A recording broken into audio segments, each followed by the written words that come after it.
Halo Laita, halo guys. Kalian notice nggak ketika bulan puasa kemarin, beberapa hari setelah puasa, terus ada nggak di sekitar kalian yang temen atau siapapun yang cerita, kok jadi sering gatal-gatal gitu ya?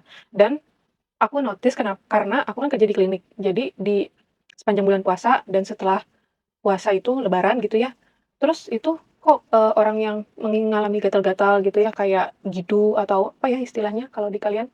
Atau apapun itulah namanya. Karena setiap daerah mungkin punya istilah bahasa sendiri yang berbeda-beda.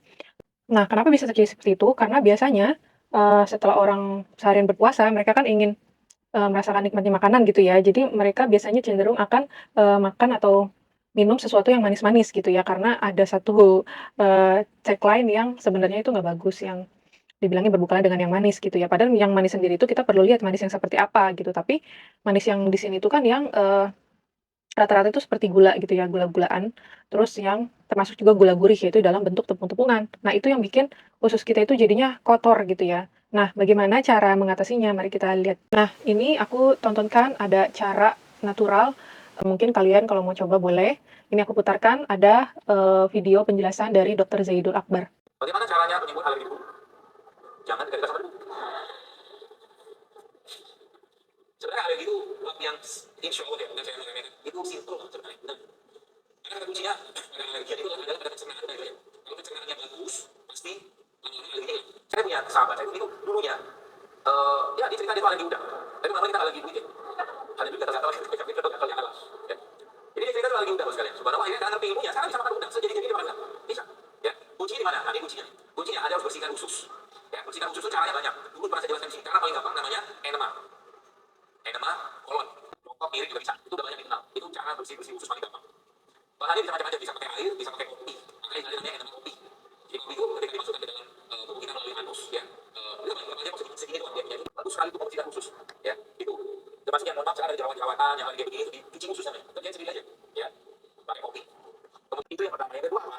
Itu cara mekanik. Yang kedua ya pakai air kelapa tadi itu. Air kelapa tadi. Jadi air kelapa itu ada kan bukan buat itunya ya, bukan buat enemanya, tapi buat ini rutinkan minum air kelapa. Karena kalau air kelapa ya tadi ya udah menjelang buah itu. Ya, tambahkan sedikit madu. Ya, atau tambahkan lagi misalkan ada tadi rumput laut itu menjadi jadi kelapanya ada air ini ada kelapa, airnya ada sedikit, kasih madu sedikit, terus potongan cacangan rumput laut anda masukkan ke situ. Itu kan bersih usus juga. Ya. Itu yang kedua.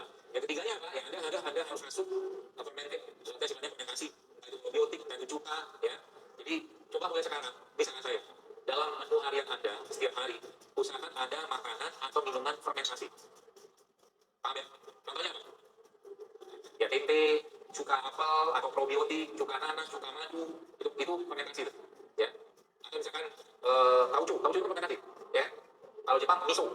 Nah, jadi memang yang menyebabkan kita tuh alergi gatal-gatal itu adalah penyebabnya, usus kita yang kotor. Karena kenapa? Karena di dalam pencernaan kita, itu terbentuk satu imunitas gitu. Jadi kalau misalnya kita alergi, gatal-gatal, atau misalnya, kita ya punya jerawat atau badannya gampang pegel-pegel atau apa, nah itu kita perhatikan dulu kesehatan usus kita. Dan itu biasanya orang yang mungkin sudah mengalami banyak keluhan itu, nah itu biasanya juga defekasi atau pembuangan itu biasanya udah mulai nggak lancar. Jadi kita simpulkan bagaimana cara bebersih usus adalah yang pertama dengan membersihkan usus itu sendiri dengan cara enema, enema kopi yang terutama disarankan. Yang kedua adalah, minum air kelapa dan yang dicampur dengan, rumput laut. Yang ketiga adalah dengan, mengkonsumsi makanan probiotik. Oke, mungkin bagi yang gatal-gatal dan punya alergi bisa dipraktekkan, dan buat yang belum ada, mari kita cegah supaya alergi itu tidak timbul. Mari kita lakukan bersama-sama. Thank you, cheers, bye-bye.